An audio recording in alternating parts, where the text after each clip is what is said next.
Hey Taurus, and welcome to your new moon reading for February 2023. So if you haven't already checked out your February reading for the month of February for your sign, then I would say definitely check that out. I'm feeling actually it's this card here. So we're going to take a look at what area of life to be focused on for this particular cycle from new to full moon, right? And what is the spiritual advice that's coming through to assist you with that? Like what do your guides have to say about this, right? Again, this is a collective reading for Taurus. We could say rising, sun. I'm moving I'm moving away from the moon sign reading. I would say predominantly check out your rising sign and your sun sign. So let's take a look at what's going on here. It's very interesting, very earthy what we've got happening here for you.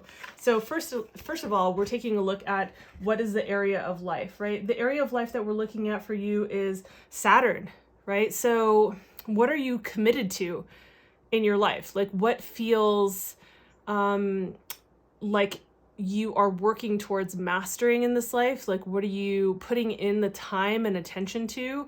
What is something that is maturing in your life? And I mean maturing with time, like the way that a wine would, right?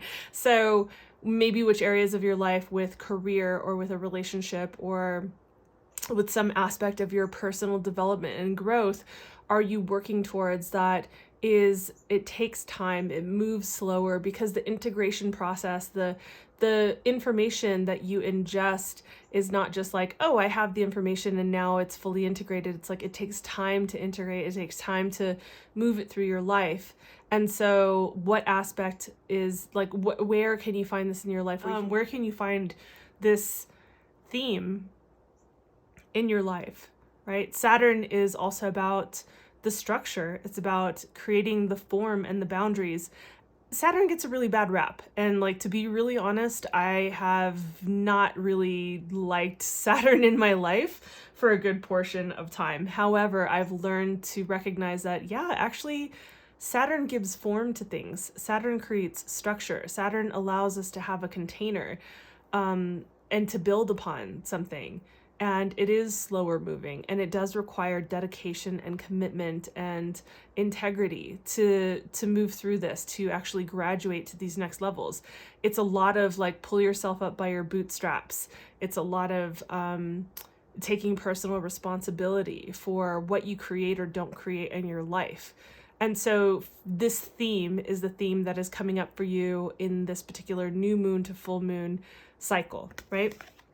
And so we also have then your spiritual advice, and your spiritual advice is the Knight of Pentacles. So it's forward movement in a way that feels very Saturnian to me, which is, slow and steady wins the race, right? So you are planning and plotting and strategically making moves that make sense to you going forward. This is instead of the person who, like, as an example, quits their job and is like, I'll figure it out. They're like, oh, I have a side hustle that I've been working on and it feels like a safe enough jump for me to make to go to that lily pad from this current one that I'm at, right? It's more calculated. It's more strategic. So this requires patience and time to make those more grounded, stable moves forward. We're talking about the earth suit, so that has this quality of groundedness and earth, right? And these are both having to do with earth, right? Saturn is an earth related planet. And so I feel like these energies go very well together. I thought I was going to need to pull an extra card for this for you, Taurus, but I feel like this is super clear. So that's what I have for you for this new moon to full moon. Definitely check out your monthly reading. So if you haven't checked out the Taurus February monthly reading, it'll be somewhere on the screen here so that you can check it out. And I will see you in the next video. Bye.